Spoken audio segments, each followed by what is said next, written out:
Hello and welcome back to the Microcomputer Application Series. If you're just joining, welcome. So if you find this video useful or you like it, please smash the like button, leave us a comment. And if you have not subscribed already, please subscribe, because when you subscribe you can see when new material is posted. Also, there's other course information for other courses, so you might want to check out. Also, if you're unable to like or leave a comment or subscribe, it means you're not logged in. Go ahead and take less than a minute to create yourself a YouTube account or find your password, and go ahead and do that so you can comment and like, and we can share with other students. Alright, so today we're going to cover PowerPoint 3B simulation training. This one is just like the other ones, just you're going to be dealing with charts on this training. So let's go ahead and dive into it.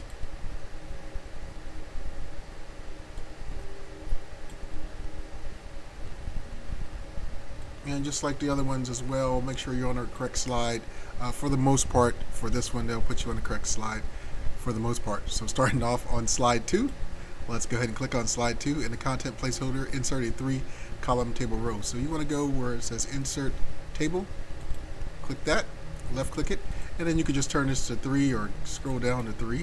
So it wants you to do, we want to do 3 columns. There's number of columns 3, and number of rows is 2. So let's click OK.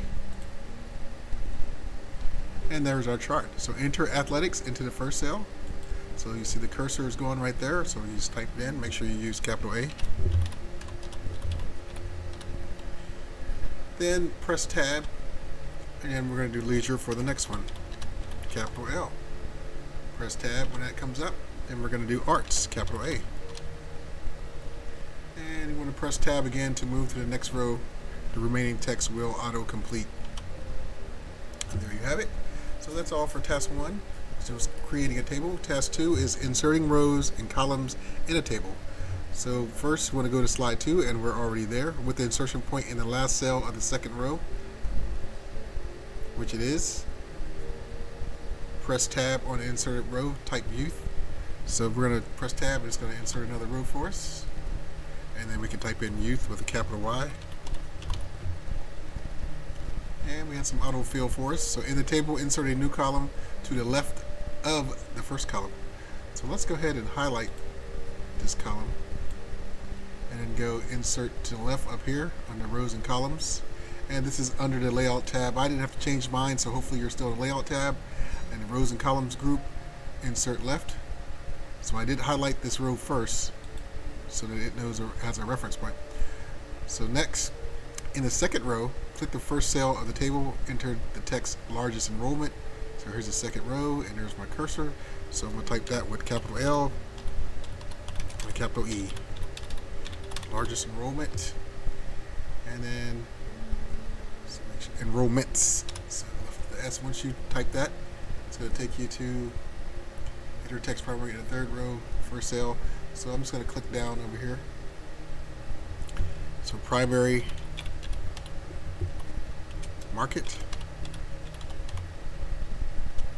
and insert a new row above the third row of the table. So let's go ahead and do that. So you can highlight the row, and here insert above. So still same on the layout tab on the rows and columns group. Insert row above, and there it inserted our row, and our cursor is already there. So in the first cell, type average enrollment. And once we type this in, our text should autofill. And it did. Alright, that's it for task 2. On to task number 3, which is sizing a table. So size the table so that the larger edge of the table border is aligned with the lower half of the vertical ruler at 2 inches. So your vertical ruler is here.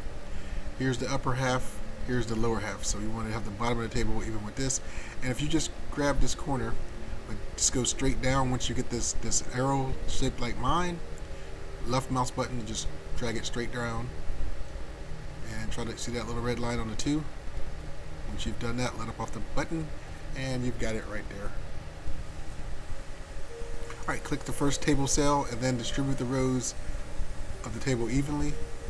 So let's do this, and then let's go to our distribute rows, like that, and select the table and then center the table text within the cells. So when I center, I like to click through the whole one. Let's try Control E, or you can go home and here. Actually, we'll go home and here because I believe our next one is going to be in this area too. So let's use this button. If you didn't use Control E already, just go to the Home tab and to the paragraph group. All right, center all the table text vertically within the cells. So we're going to go to Align Text, hit the down arrow, and let's go middle. All right, so that's going to put everything vertically. All right, so I did Align Middle. That was in the paragraph group. So that's it for task 4. Task 5 is applying and modifying a table style. So apply the light style 3, exit 3 style under light in the 3rd row, the 4th style to the table. So let's go ahead and make sure our table is selected. It is selected. So let's go to Table Design, Table Styles Group. So we're in the Table Design tab, Table Styles Group. So let's go More button, and here's the light. It says the 3rd row, 1, 2, 3, and there's the 4th one. Light 3, exit 3. Yep, that's correct. So let's kick that one. There's our gray table. On the Table Design tab, the Table Style group, option group, clear the banded rows. So here's our Table Design tab. Here's our Table Styles option group, and band rows is right here. So let's uncheck this box, and it is unchecked. Now on the Table Design tab, which we're already on, in the Table Styles option group, here's the Table Style option group. Let's go to Banded Columns checkbox. So here's Banded Columns, and once again, still in Table Design tab, Table Style option, and let's check this box for Banded Columns, and we've done that. All right, that's it for task number 5. On to task number 6, which is applying table effects and font formatting. So move the pointer outside of the table so that it's positioned to the left of the first row in the table, and click to select the title row of the table.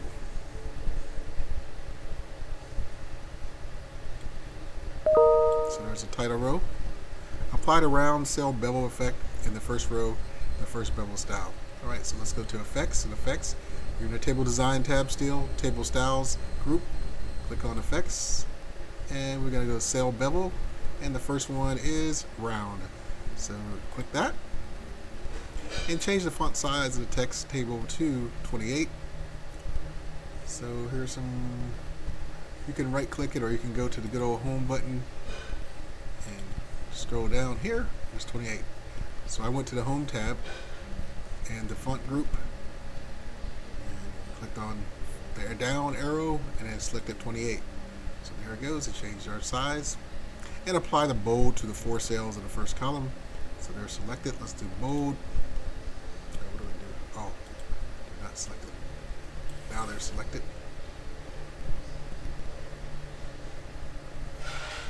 Oh, what am I doing wrong here? Okay. 4 cells in the first column. Oh, okay. Good column. I'm doing the row. So I'll just scroll down here. All right. So let's do bold again. Yeah, I gotta pay a little attention to detail on that. That's okay. That's it for number 6. Task number 7 is inserting a column chart on a slide 4 and the content placeholder. So we're on slide 4. Here's the content placeholder holder. Insert a clustered column chart. So let's go to charts, which is here. Insert a chart. Let's click on this one, and it's already on clustered columns. So let's click OK, and that is it for task 6 or task 7. Task number 8 is entering chart data in the chart in the Microsoft PowerPoint window in cell B1. It's right there, already there. Type athletics with a capital A. Then C1, I'm going to use my tab to go over athletics. H. So now I'm going to use my tab to go over and type in leisure. Tab again, arts, make sure everything is spelled correctly, and then press tab, the remaining text should autofill. Now if it doesn't autofill, just check your spelling and make sure you got the words capitalized. So it did autofill, so close the chart in the Microsoft PowerPoint window, Just the regular X right here will close this chart for you. And that's it for task number 8. On to task number 9. Task number 9 is applying a chart style and modifying chart elements. So on the chart design tab, and we are here already in the chart styles group.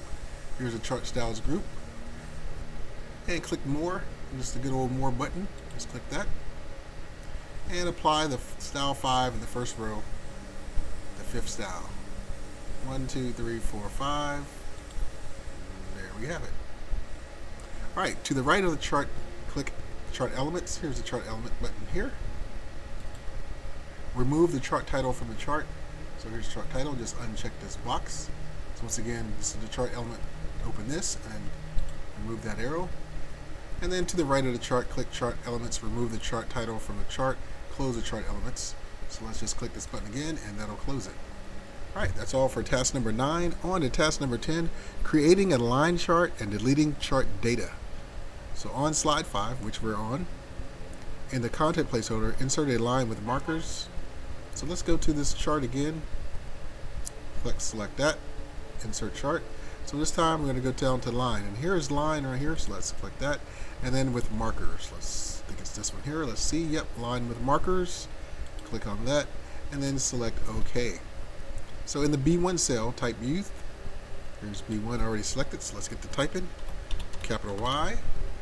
Use my tab to go over to D1, or youth, C1, adult, and senior. Alright, once that's done, I'm going to press the tab. So youth, adult, and senior. They're spelled correctly, and tab. Everything is auto-filled, so it looked good. So delete row 5, the extra row from the worksheet. So what I'm going to do is highlight this row, right click, and go on delete and delete rows. Alright, so what I did was I highlighted it, went to delete, and then over to delete table rows. Select that, and there we have it. Task 10 is complete. On to task number 11, formatting a line chart. So close the worksheet window. It's here. So use the chart style button to apply chart style 6 in the line chart. Close the chart style, it's already selected. Okay, chart design, chart styles 1, 2, 3, 4, 5, 6. There we go. Alright, so it gave us that. Change the chart title to by age category and then click outside the chart so that it's selected. So let's go to here and I'm going to highlight this so I can type over it. By age category. Alright, so click outside of the chart area and it will save that title for us. Alright, that's it for task 11. On to task number 12, which is animating a chart. To the chart on slide 4, let's go to slide 4. Apply the fade entrance animation.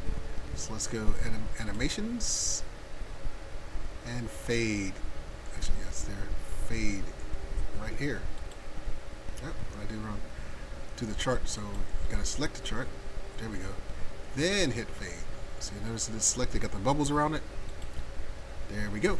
Change the sequence effects option by series. So that's effects option right here.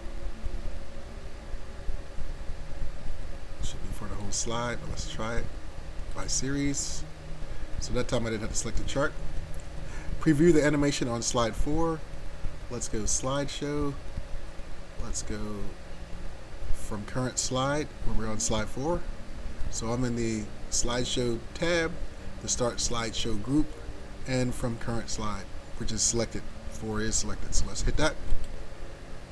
Ooh, what do we got there? Preview the animation on slide 4. So let's go back to animations. So there we go. So we're back on animations, the animations tab, the preview group, and click preview, and then should pull down, just click preview, and there are previews. Preview the slide or change the sequence effect option to as one object. So here, let's go to effect options, as one object. There we go. So it's still one thing. And that's it for task number 12. And the final task Number 13 is dealing with animating a chart with the morph transition. Animating a chart with the morph transition. So duplicate slide 5. So let's select slide 5. Make sure slide 5 is the only one. You can right click and duplicate slide. Left click on that, and there's your slide. Now slide 6 is the same as slide 5, so we got slide 6 selected. Edit the data in the chart in Microsoft PowerPoint window. Let's click on chart, and let's go with chart design. Let's go with format. Let's check chart design. Yep, chart design tab in the data group, edit data, and let's just click edit data. And there's our box. Alright, so we want to make this 2025, and the rest should autofill for us.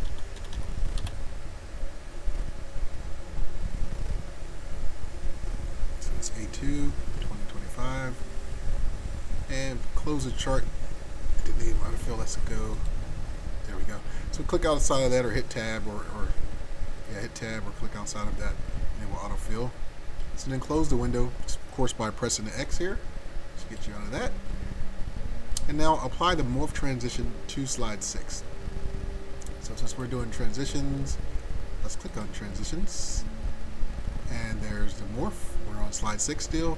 So I'm still on the transitions tab. The transition to this slide group. And here's morph, the second choice. All right. On slide 6, change the duration of the transition to 1 second. So let's go from 2. You can type it in, or you can just go down 4 times. So you got 1.00, and there we have it. So display slide 5. View the slide from your current slide. Slide 5 is displayed. So let's go slideshow. So I'm on the slideshow tab. Let's start slideshow. Show from current slide. Let's select that. All right. So now click to advance to slide 6. There's slide 6. And now it says click to advance slide 6, and notice the morph transition on the graph. Return to normal view. I'm just going to hit escape. And when you hit escape, it takes us back to that view. And that's all for PowerPoint 3B simulation training. So thanks again for joining. Please smash the like button and leave a comment. And please subscribe to the channel. Thanks again. Have a wonderful day. We'll see you on the next video.